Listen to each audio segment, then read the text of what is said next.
Good morning, my dear students. Students, be ready to learn the very first type of tense, and that is present tense. आज आपण present टेन्सला सुरुवात करूया. आणि present tense मध्ये सर्वात पहिला प्रकार पडतो तो म्हणजे असा सिंपल प्रेझेंट टेन्स, साधा वर्तमान काळ.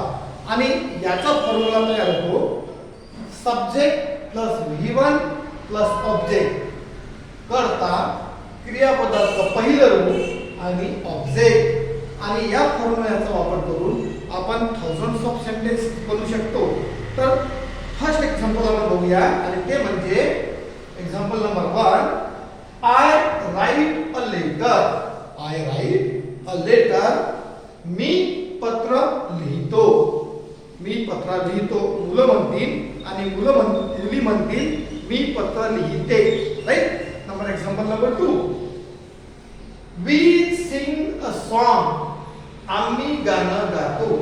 We sing a song. आम्ही गाणं गातो. Third. They play cricket. They play cricket.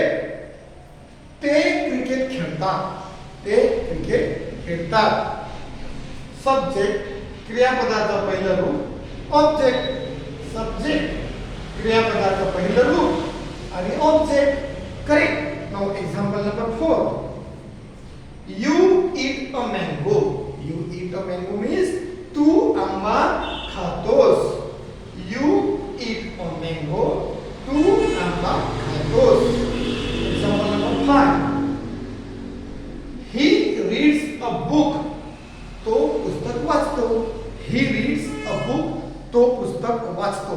विद्यार्थी मित्रांनो, या ठिकाणी तुम्हाला थोडा फरक जाणवला असेल. तो म्हणजे असा की या ठिकाणी क्रियापदाचं आपण पहिलं रूप वापरलं बरोबर, पण इथं कुठेही एस ईएस किंवा आयएस लागलेला नाही. या ठिकाणी मात्र रीड या क्रियापदाच्या पहिल्या रूपाला एस लागलेला आहे. का बरं? तर हा नियम आहे की ही सी किंवा कोणतीही एखादं सिंग्युलर नाउन किंवा इट हे जेव्हा प्रोनाउन येतील तेव्हा आपण काय करायचं? प्रोनाउन किंवा नाउन येतील तेव्हा काय करायचं? क्रियापदाला यस यस किंवा आयएस लावायचा. म्हणून या ठिकाणी तुम्ही he she noun third person singular आणि इट या प्रत्येक नाउन किंवा प्रोनाउनच्या पुढे क्रियापदाला यस ईएस किंवा आयएस लागलेला आहे. तर वाक्य कसं बनेल? He reads a book. तो पुस्तक वाचतो. She reads a book. ती पुस्तक वाचते. बरोबर. She writes a poem.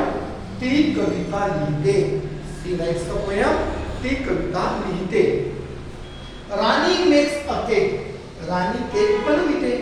Rani makes a cake. Rani cake बनविते. It eats a grass.